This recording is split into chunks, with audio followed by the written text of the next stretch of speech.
then he swallowed. And then he spoke. Enough talk. Let's fight. What if you were the Kung Fu Panda? Yeah, another one of my stupid questions, and like always I start searching for the answer not because I really needed it, but because my brain just refuses to stay quiet sometimes. And somehow, between all the random searches and dead links, I finally found this absolute masterpiece of a game. But why do I even call it a masterpiece? First of all, this story. The story is basically a creative clone of original Kung Fu Panda movie, and I don't mean that in a lazy way. It follows the same spirit, the same beats, and somehow it still managed to feel respectful. It doesn't try to reinvent everything, and it doesn't try to be something it's not. And honestly, that works perfectly. Second, the gameplay, and this part actually surprised me. The gameplay is way more varied than I expected. We have flying, we have shooting, we have classic hand-to-hand fighting, we have rolling like an actual panda, different types of boss fights, different pacing, different moods, and that alone already puts it above a lot of licensed games. The sound design is also deserves some credit. The music during fights is genuinely epic. It makes simple encounters feel way more bigger than they actually are. And yeah, I really like the graphic style too. It doesn't have modern graphics, it doesn't try to impress you with resolution or lighting, but it has a very clear art direction and somehow that makes it age better. Although I have to admit, finding this game online was painful. This thing is basically same age as my grandpa. You don't just casually stumble upon it, you hunt for it. But trust me, it was worth every minute. So yeah, here we are with what I honestly think is the best Kung Fu Panda game ever made. Who sees himself as a full Kung Fu master, saving people, destroying enemies, and being way cooler than reality allows him to be. We then jump into a semi-cinematic bar scene which is a direct reference to the animation, and it works. You beat everyone up, feel overpowered for a moment, and then the game slowly pulls you forward. You start rolling through the path until you reach your first real boss fight, a big guy with a huge sword who immediately reminds you that this is still a video game. After wiping him from existence, something huge suddenly shows up. We're gonna win so much, you may even get tired of winning, and you'll say, please, please, it's too much winning. We can't take. And then we wake up. Reality hints. Our father, I guess, is grumbling as usual, and suddenly we're back to being Pooh. Then we move to the next level where Pooh is gasping for air because of that famous staircase, and once again, just like the movie, he can't get inside of the tournament area. This game is full of these shared moments, and instead of feeling repetitive, they feel comforting, like inside jokes between you and the movie.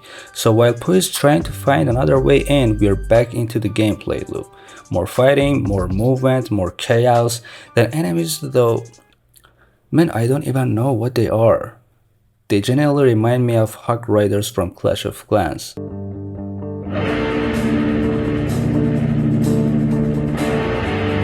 Never mind.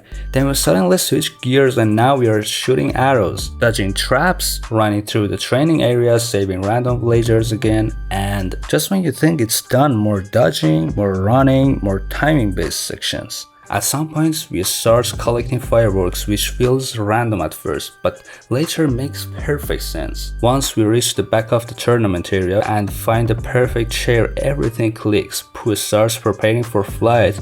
Meanwhile, Tigress is fighting what is probably her worst nightmare, a giant wooden robot. This is our second boss fight, and honestly it's really well designed. You hit its chest, dodge heavy attacks, react fast, and press buttons at the right time. When we finally defeated, Pooh arrives at the exact moment of choosing. And yeah, you know what happens.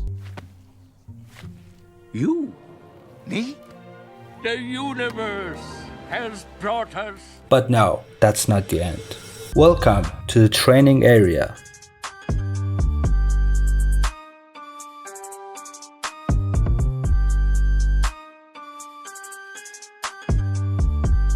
Master Shifu is here and suddenly the game slows down in a good way. Level 0 just introduces mechanics, level 1 teaches new attack styles, but after that, things actually get serious. You start with Tigress's training room. Breaking her record wasn't hard, but it sets the tone. Then comes Monkey. This part was surprisingly fun. They mix jumping and combat in a way that actually forces you to think. Then comes Viper. Fire everywhere.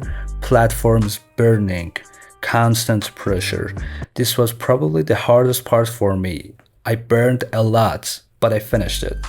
And then, one of the most unique moments in the game, saving a messenger. Random birds attack from everywhere, thunder clouds, dodging non-stop. It's simple, but it's different enough to completely reset your brain. After saving the messenger, we met Shifu again, and that's when the mood shifts. Tai Lang has escaped, he's coming, and everything is about to break. The Furious Five leave us alone in Jade Palace. After a short nap, we wake up to chaos. The Jade Palace is being robbed. Now it's wave-based combat, defensive gameplay, closing roof doors, managing space, and yeah, this is where I stopped playing.